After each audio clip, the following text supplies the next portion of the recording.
So it seems like United are on the verge of completing a loan deal to bring Sergio Reguilon to the club from Tottenham, and I was about to do a whole analysis video on Reguilon, but then I remembered in the summer of 2020 under Solskjaer, United were actually linked with signing Reguilon, and I actually made a whole analysis video on him at the time, despite United instead choosing to sign Alex Telles instead, and Reguilon going to Tottenham. And so I thought I'd post the old analysis video from 2020 just to give you an idea of what I thought of Reguilon during his Sevilla days, and then the up-to-date 2023 analysis video of Reguilon at United should be out either later today or tomorrow, so make sure you subscribe to the channel and click the bell so you do get notified when that comes out. But before I go any further, remember to subscribe to the channel and check out my Patreon podcast, which will be linked below. But also, if you want cheap, good quality football jerseys for the new season or retro jerseys from the past 40 years, then check out jerseyfifa.com. A link will be in my Instagram bio, and if you use coupon code Atlantis, you should get a discount as well. I'll leave my Instagram at the top of the description and comment section, and a link will be in my Instagram bio.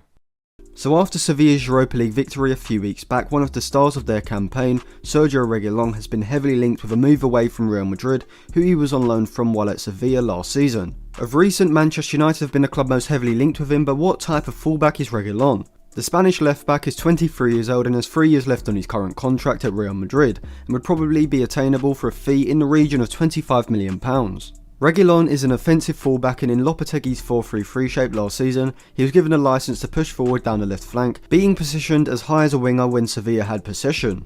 On the left flank, he's excellent at progressing the ball forward into the final third using his dribbling ability. He can look a little clumsy on the ball, not being as fluid a dribbler as Theo Hernandez or Reece James, but he's still a very good dribbler, able to shift the ball quickly from one side to the other before using his acceleration to motor past the opposition player. This dribbling ability can be seen in La Liga last season, as he completed 1.7 dribbles per 90 minutes, the fifth most of any fullback in the league, behind only Ferland Mendy, Nelson Semedo, Pervis Estupiñán and Ander Kappa. This would be a valuable asset for United to have in a fullback, as currently neither Wan-Bissaka or Shaw can be considered top level dribblers. Having Reguilon at fullback, United would have a greater ability to progress the ball from the defensive to the middle third to bypass the opposition's press, allowing them to move up the pitch quickly and progressing the ball from the middle to the final third as well, which is something that United struggle with when the opposition drops into a deep, compact defensive unit.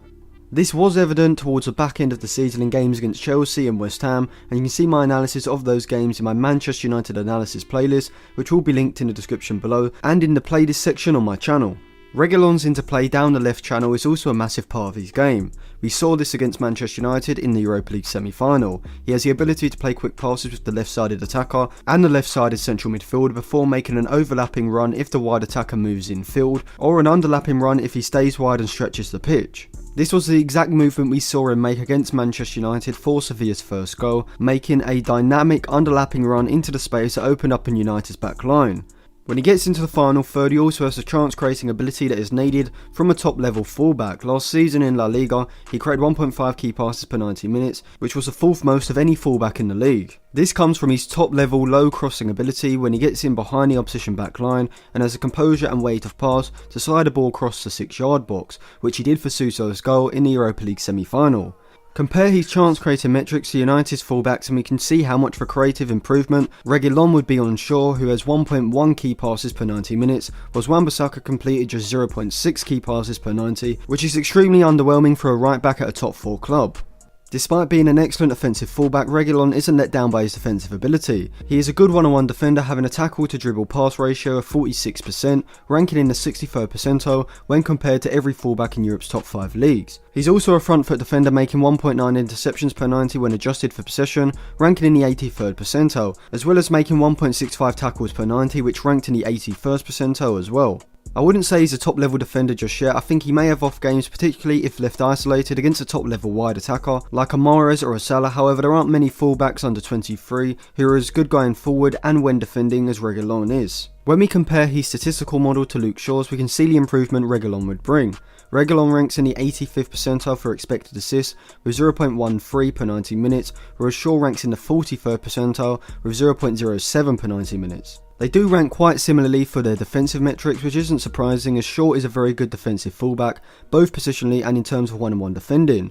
I think Reguilon is a better front foot defender, as seen as he makes more interceptions with his 1.9 per 90 compared to Luke Shaw's 1.49 per 90, which suggests that Reguilon is more suited to an aggressive pressing style of play than Shaw is, as he has the ability to read the game, anticipate a pass into his wide attacker and move to intercept it, allowing his team to win the ball back high up the pitch. Shaw does fare pretty well when it comes to passes into the final third and dribbles completed, but I think Reguilon's chance creating ability is what makes him the better offensive fullback. This also brings greater versatility, as Reguilon is a lot more suited to playing as a wingback in Solskjaer's 5-2-3 shape that he often likes to deploy in big games. Shaw could play as a left-sided centre-back in a back three, which would give United a very good defensive and offensive base down their left side of that system. So how would I rate Reguilon? Well, in terms of current ability, I'd give him a 7, just inside the Champions League class bracket, but for comparison I would give Shaw a 6.7 for current ability. However, I do think Reguilon will improve massively over the next few seasons, whereas I think Shaw will stagnate. This is why I give Reguilon an 8.2 for potential ability inside the world class bracket. So would Reguilon be a good signing for Manchester United? Yes, I think he'd be an excellent signing, even though I did suggest someone else for my left back position in my Who Manchester United Should Sign video, which will be linked in the description below. I think Reguilon would be just as good a signing. His offensive ability would give United one of the best left side attacks in the league, with Reguilon's dynamic runs ahead of the forward line, whether that's under or overlapping, combined with Rashford, Pogba and Fernandes' top level interplay, vision and creative ability, giving United a potent left side. He is an absolute bargain at £25 million, considering Chelsea just paid £45 million for Chilwell, who is the same age and not as good in my opinion. If United can get this deal over the line, it would be one of the signings of the summer. So thank you for watching. If you enjoyed that video, remember to give it a like, subscribe to the channel and click the bell, and for cheap football jerseys, click the link in the description below and use the code ATLANTISFOOTBALL for 5% off.